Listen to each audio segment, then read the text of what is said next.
6 তারিখে জেল থেকে মুক্ত হওয়ার পর বিভিন্ন জেলায় যখন যোগাযোগটা অব্যাহত রেখেছি,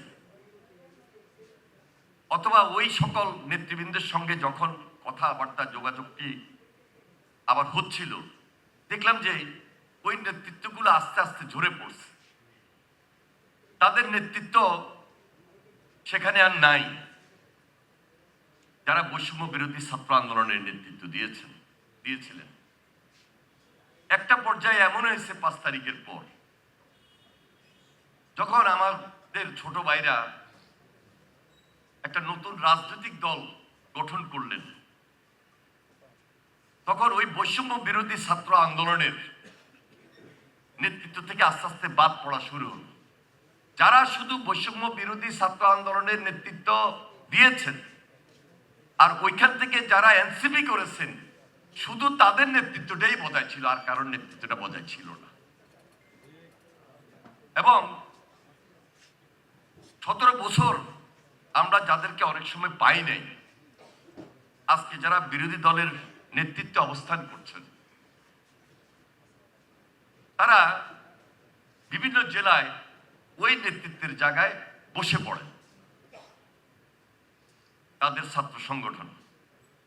5 তারিখের আগে যারা নেতৃত্ব দিয়েছেন বৈষম্য বিরোধী ছাত্র আন্দোলনের নেতৃত্বে, এরা ছিলেন জেনারেল স্টুডেন্টের নেতা।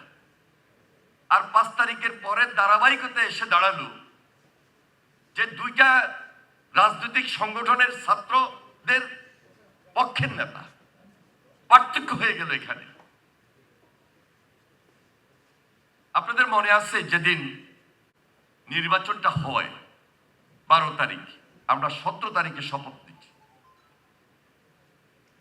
এখানে আরেকটা নতুন বৈষম্য তৈরি হলো। আমরা জনগণের নির্বাচিত প্রতিনিধি, বিএনপি 2/3 আসন নিয়ে যখন শপথ অনুষ্ঠানে অংশগ্রহণ করছেন এবং মন্ত্রী পরিষদ গঠন হতে যাচ্ছে, খুবই দুঃখজনক সেদিন আমাদের এই বিরোধী দল অংশগ্রহণ করেন নাই এবং ওনাদের মাঠে খুব দৃশ্যমান আন্দোলন ছিল। ওই আন্দোলন থেকে এখন পর্যন্ত ওনারা সরে যান নাই। আজকে এই কথাগুলো এদেশের মানুষের মনের মধ্যে গেঁথে গিয়েছে এই কারণে যে একটা সরকার মাত্র শপথ দিচ্ছে, জুলাই সনদ নিয়ে ওনারা যে বক্তব্যটি দিচ্ছেন। আমাদের দেশে আমরা অনেক সময় অনেক সস্তা রাজনীতি করেছি। এই সস্তা রাজনীতির উপর ভর করে জনগণকে জিম্মি করে আরেকটা বৈষম্য তৈরি করে যদি মসনদে যেতে চাই, এই মসনদে হয়তোবা কোনো সময় যেতে পারবেন, কিন্তু 17 বছর যে ক্ষতিটা হয়ে গিয়েছে এটা পুনরুদ্ধার করাটা কঠিন হয়ে যাবে।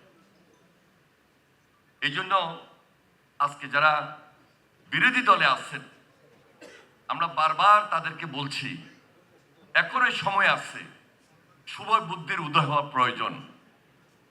এই কারণে যে কথাগুলো বারবার আপনারা তুলে ধরার চেষ্টা করছেন পার্লামেন্টে, সেই কথাগুলো কিন্তু পার্লামেন্টে আলোচনা হচ্ছে, নিষ্পত্তি হচ্ছে, কিন্তু পার্লামেন্টের কথা আর পার্লামেন্টের বাইরের কথার মধ্যে, পার্লামেন্টের প্রোগ্রাম আর বাইরের প্রোগ্রামের মধ্যে অনেক তফাৎ আমরা লক্ষ্য করছি আপনাদের মধ্যে।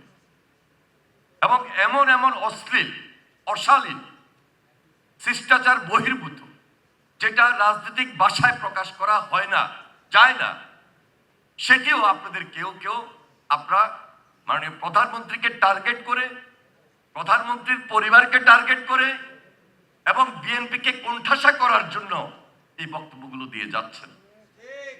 সুযোগটা কে নিচ্ছে? আজকে যে ফ্যাসিস্ট বিতাড়িত হয়েছে, যে ফ্যাসিস্ট পালিয়ে গিয়েছে, তিনি আগ্রহ প্রকাশ করছেন যে আমি বাংলাদেশে আসবো। ওনার খুব ইচ্ছা বাংলাদেশে আসার।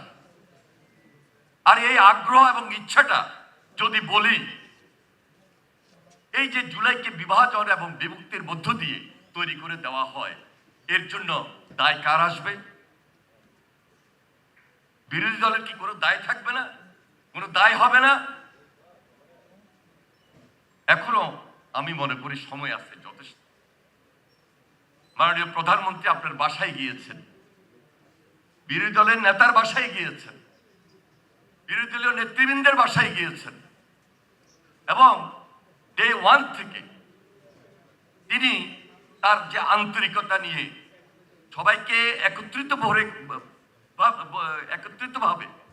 কাজ করার জন্য কাজ করছেন, এটা কিন্তু দেশের মানুষের কাছে খুব দৃশ্যমান। আর 1 মাস 2 মাস 3 মাস 4 মাস 5 মাসের মাথায় নির্বাচিত হওয়ার সঙ্গে সঙ্গে সব কাজগুলো আমরা করে ফেলতে পারবো এবং একটা ধ্বংসস্তূপের মধ্যে থেকে এই কাজগুলোকে আমরা পরিচালনা করতে পারবো, এটা কোনো সরকারের পক্ষেই সম্ভব নয়।